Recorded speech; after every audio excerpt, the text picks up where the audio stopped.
जय यीशु मसीह की मेरे सभी प्यारे भाई बहनों।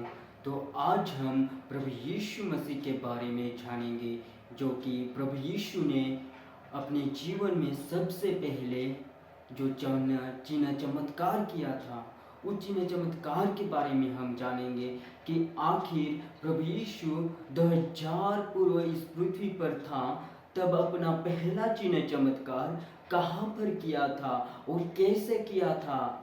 हाँ, तो आज हम उनके बारे में ही मनन करेंगे।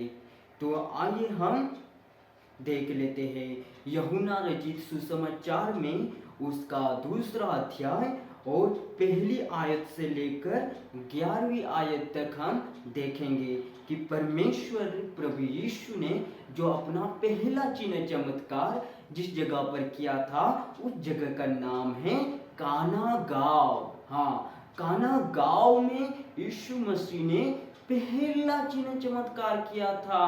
और काना गांव में वो कैसे गया और किस रीति से वहां पर प्रवेश किया, तो आइए हम वचन से देखेंगे। तो मैं आपके लिए उस वचनों को पढ़ना चाहूंगा। यूहन्ना रचित सुसमाचार उसका 2 अध्याय और उसकी पहली आयत से लेकर 11वीं आयत तक मैं पढ़ना चाहूंगा। फिर तीसरे दिन गलील के काना में किसी का विवाह था और यीशु की माता भी वहां थी। यीशु और उनके चेले भी उस विवाह में निमंत्रित थे। अब दाखरस घट गया तो यीशु की माता ने उसे कहा, उनके पास दाखरस नहीं रहा। यीशु ने उनसे कहा, हे महिला, मुझे तुझसे क्या काम, अभी मेरा समय नहीं आया। उसकी माता ने सेवकों से कहा, जो कुछ वह तुमसे कहे वही करना। वहाँ यहूदियों के शुद्ध करने की रीति के अनुसार पत्थर के 6 मटके धरे थे, जिनमें 2-2, 3-3 मन समाता था। यीशु ने उनसे कहा, मटकों में पानी भर दो। उन्होंने उन्हें मुँह भर दिया। तब उसने उनसे कहा, अब निकलकर भोज के प्रधान के पास ले जाओ। हाँ, जो दाखरस, जो पानी जो 6 मटकों में भर दिया था, उस पानी को प्रभु यीशु ने कहा कि इस पानी को लेकर जो प्रधान है उसके पास दे आओ। हाँ, और जब हम आगे देखते हैं, जब भोज के प्रधान ने वह पानी चखा जो दाखरस बन गया था और नहीं जानता था कि वह कहाँ से आया, परंतु जिन सेवकों ने पानी निकाला था वे जानते थे, तो भोज के प्रधान ने दूल्हे को बुलाकर उनसे कहा, हर एक मनुष्य पहले अच्छा दाखरस देता है और जब लोग पीकर थक जाते हैं तब माध्यम देता है, परंतु तूने अच्छा दाखरस अब तक रख छोड़ा है। हाँ, अब तक रख छोड़ा है। यहाँ पर हम सबसे पहले तो हम देखते हैं कि प्रभु यीशु जो था वो गलील के जो काना गांव था, उस गांव में प्रभु यीशु को निमंत्रित किया था, वहां प्रभु यीशु को आमंत्रित किया था। हाँ, उस विवाह में आमंत्रित किया था।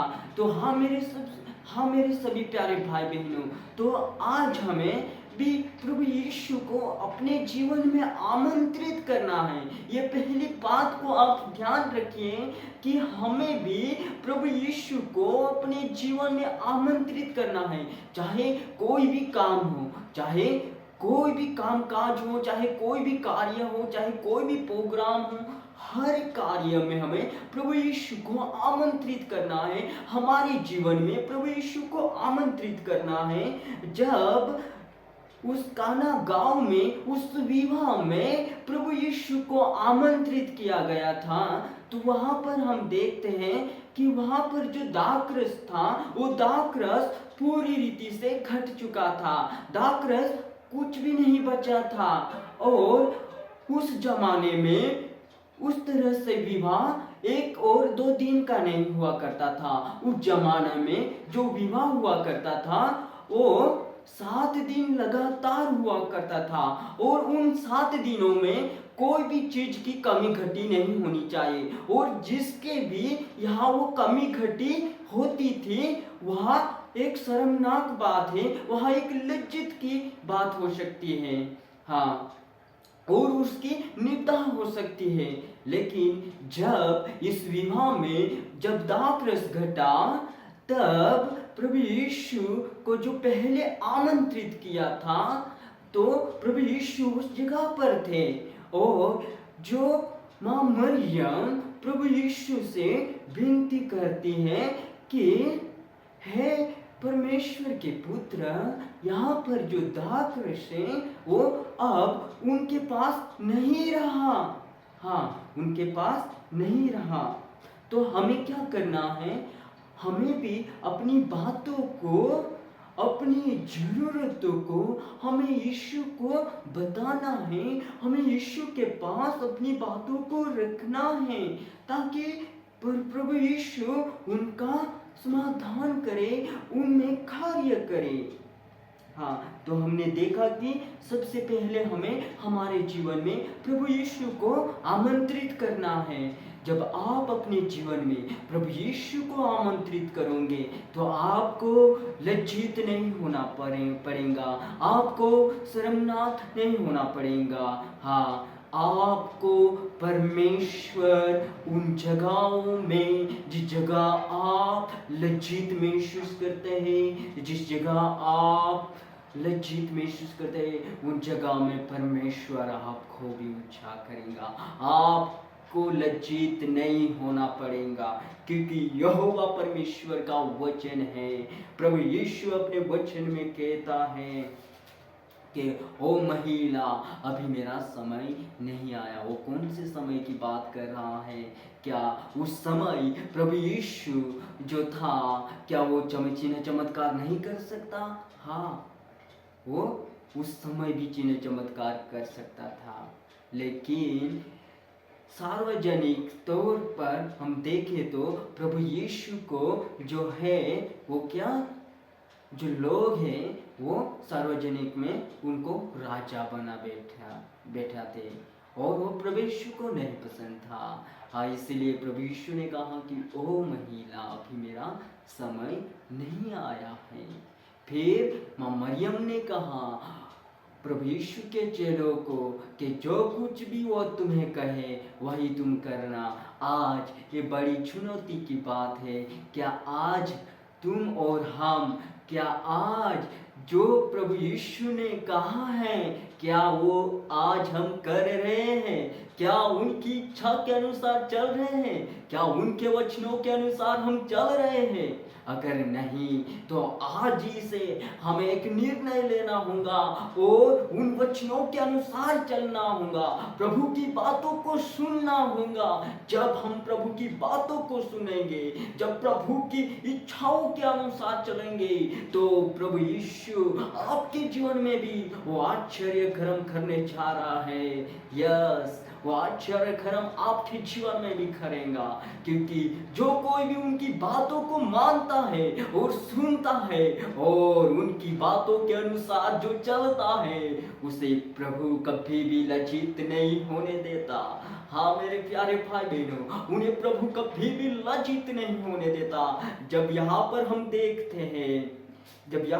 देखते हैं तो वहां यहूदियों के शुद्ध करने की रीति के अनुसार पत्थर के 6 मटके धरे थे, जिनमें 2-2, 3-3 मन समाता था। हाँ, 6 मटकों, जो यहूदियों के लिए एक रिवाज था उनके यहाँ कि जो कोई भी, अगर कोई बाहर से आए तो वो अपना मुंह और हाथ पैर धोकर ही वो घर में प्रवेश करे, क्योंकि उसे शुद्ध माना जाया करता था। हाँ, और इसी कारण से जो हाथ पैर मुंह धोने के जो 6 मटके भरे हुए थे, जो बाहर जिनका कोई मूल्य नहीं था, जिनको कोई गिनता नहीं था। हाँ, वैसे ही आपका जीवन भी हो गया होगा कि आपको भी कोई गिनता नहीं होगा, आपको भी कोई मूल्य नहीं होगा। लेकिन आज मैं आपको बताना चाहता हूँ, अगर आप अपने जीवन में यीशु मसीह को आमंत्रित करोगे, अगर आज आप निर्णय लोगे कि मैं भी उन चेलों की तरह यीशु मसीह के वचनों के अनुसार चलूंगा, यीशु मसीह की बातों को सुनकर, उनकी आज्ञाओं को मानकर, उनकी इच्छा के अनुसार इस जीवन को जीऊंगा, तो अवश्य परमेश्वर भी उन 6 मेढकों में जैसे आश्चर्य कर्म किया था, जैसे चेलों ने उन 6 मेढकों में पानी डाला और पानी मुंह भर दिया, और प्रभु यीशु ने कहा कि इस पानी को अब लेकर भोज के प्रधान को चखने के लिए ले जाओ। और जब भोज के प्रधान ने वो पानी चखा तो भोज को प्रधान ने दूल्हे को बुलाया और दूल्हे को कहने लगा कि तूने अब तक अच्छा दाख छोड़ कर रखा है। हाँ मेरे सभी प्यारे भाई बहनों, जब हम परमेश्वर की इच्छा के अनुसार चलते हैं, उनके आज्ञाओं के अनुसार चलते हैं, तो वो हमारे लिए उत्तम से उत्तम कार्य करता है, वो हमें उत्तम से उत्तम चीजें देता है। लेकिन उन उत्तम से उत्तम चीजों को पाना है, हाँ, तो उन उत्तम के उत्तम चीजों को हमारे जीवन में देखना है, तो हमें भी अपना जीवन में प्रभु यीशु को आमंत्रित करना होगा। हमें भी हमारे जीवन में प्रभु यीशु को आमंत्रित करते हुए, उनके वचनों के अनुसार चलते हुए, उसकी महिमा, उनकी स्तुति करते हुए हमें चलना है।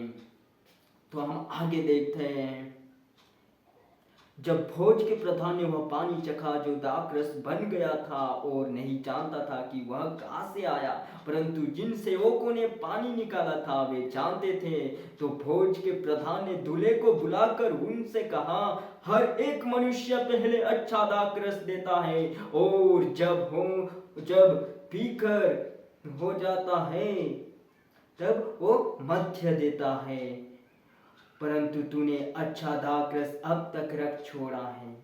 हाँ, प्रभु यीशु को जब आप अपने जीवन में स्वीकारते हो, जब आप अपने जीवन में बुलाते हो, वो आपके लिए अच्छा से अच्छा कार्य करने के लिए तैयार हो जाता है।